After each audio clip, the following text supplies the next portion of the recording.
Hello everyone, and welcome to today's chem lesson.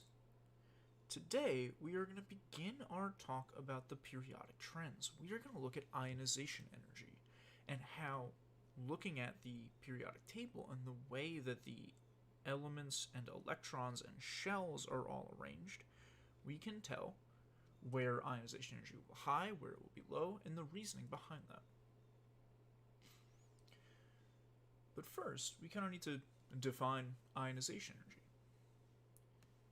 Ionization energy is the amount of energy needed to remove one valence electron from the atom. So if I have something like this, the amount of energy it takes to make this become 282 is the ionization energy. Right? How much energy does it take to remove one of the valence electrons?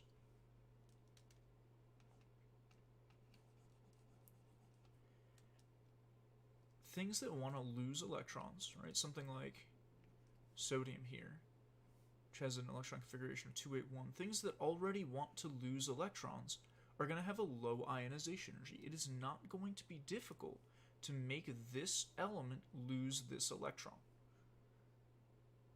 Right? Sodium wants to be 280, so trying to take away this electron is going to be pretty easy.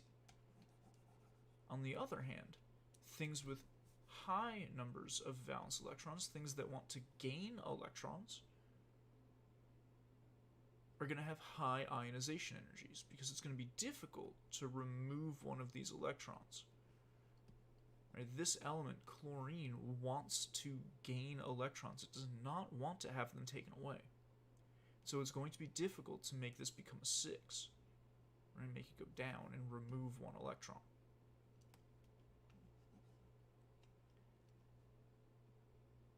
And so with that in mind, we're actually going to look at the 4 corners of the periodic table. We're going to take a look at 4 different elements. We're going to look at lithium and fluorine in the upper left and upper right corners.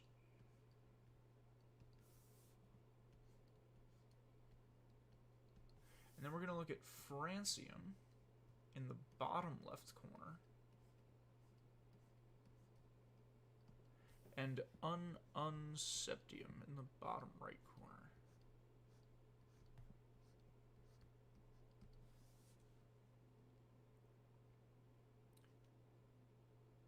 For these 4 elements, the things we're focusing on are the number of valence electrons, right? 1 for the things on the left, 7 for the things on the right, and the number of shells. 2 for our 2 elements up top, and 7 for our 2 elements on the bottom. Remember, as we go from left to right, the number of valence electrons goes up. Right? We're going to see something with 2 valence, and then 3 valence, and then 4 valence, and then 5, and then 6 valence, as we move from left to right. And as we move from top to bottom, we are going to see more shells being added, but the number of valence electrons staying the same.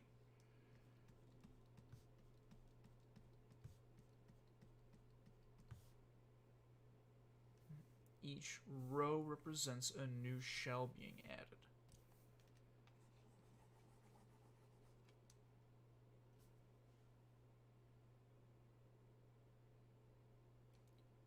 And with these 4 corner elements,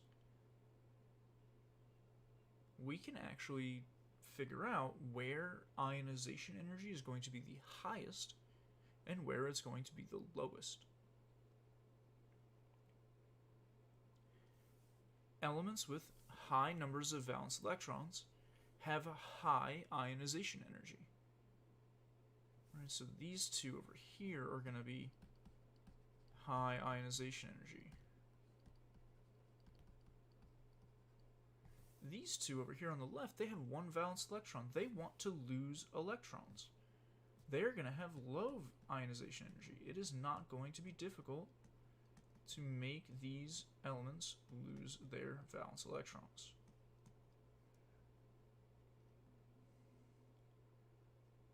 So as we go from left to right, ionization energy will increase.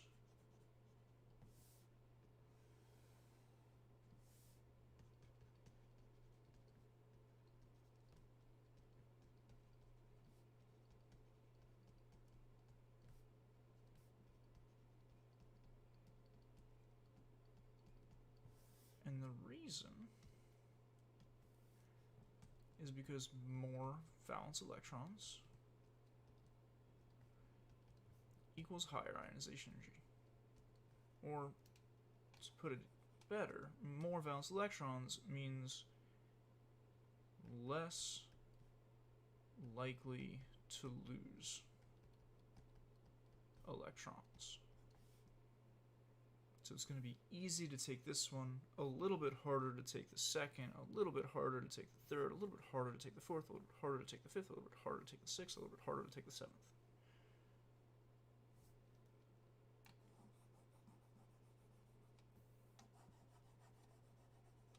But we also need to look at this trend as it goes up and down the column.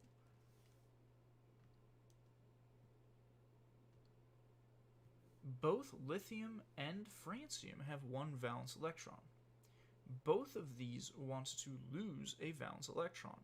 Both of these have low ionization energy, but one of them has a lower ionization energy than the other.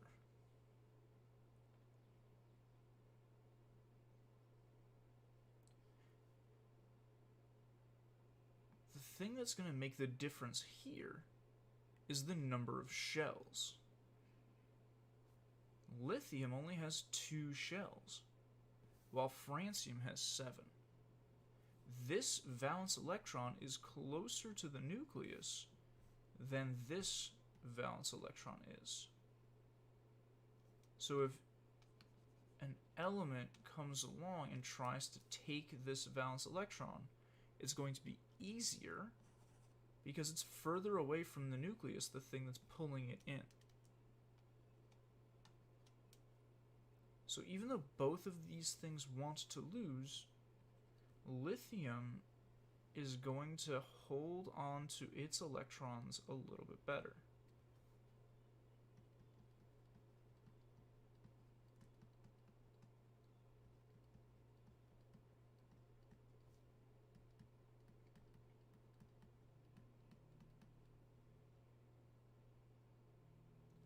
So ionization is going to increase as we go up towards the top, and the reasoning here is because of the number of shells. Fewer shells means that there is a stronger hold on the electrons.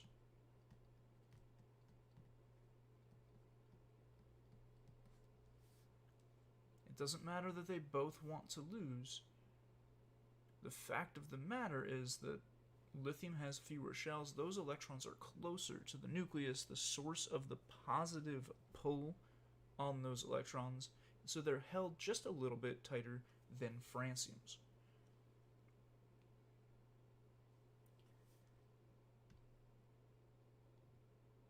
Let's try something. If I gave you 4 values, if I said it took 10 joules, 30 joules, 80 joules, and 160 joules to remove the outermost electron of these 4 elements, where would you assign each of these values? Which one of these values belongs to francium? Which one of these values belongs to lithium? Which one of these values belongs to fluorine and unseptium?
we know that ionization increases as you go towards the top of the periodic table, and it increases as you go to the right on the periodic table. So the highest number should be the thing in the upper right. So fluorine has the highest ionization energy.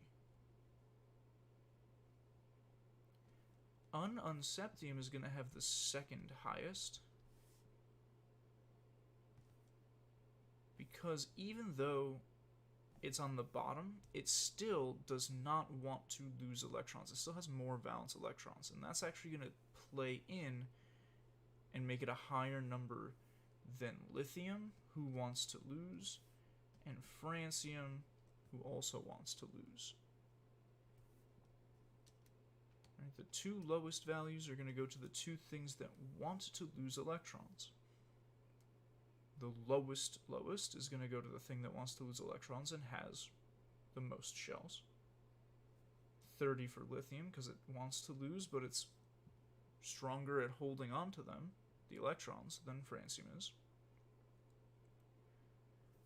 And then when we look at these two on the right, both want to keep their electrons, so both of them are going to put up a fight. Both of them are going to have high ionization energies, but fluorine's is going to be higher than unseptium's.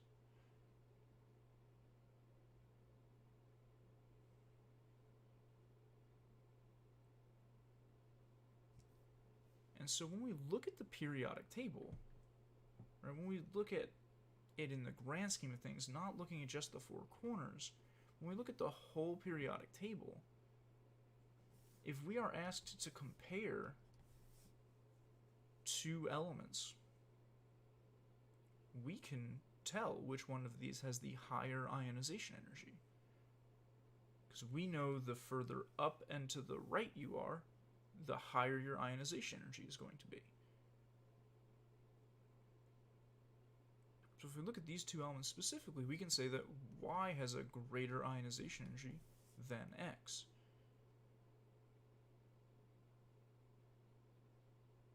Without even looking at what this element is or what this element is, just based on placement on the table. I don't need to know any other information because the periodic table is arranged in such a way that makes this possible, right? With more shells as you go down, more valence electrons as you go left to right.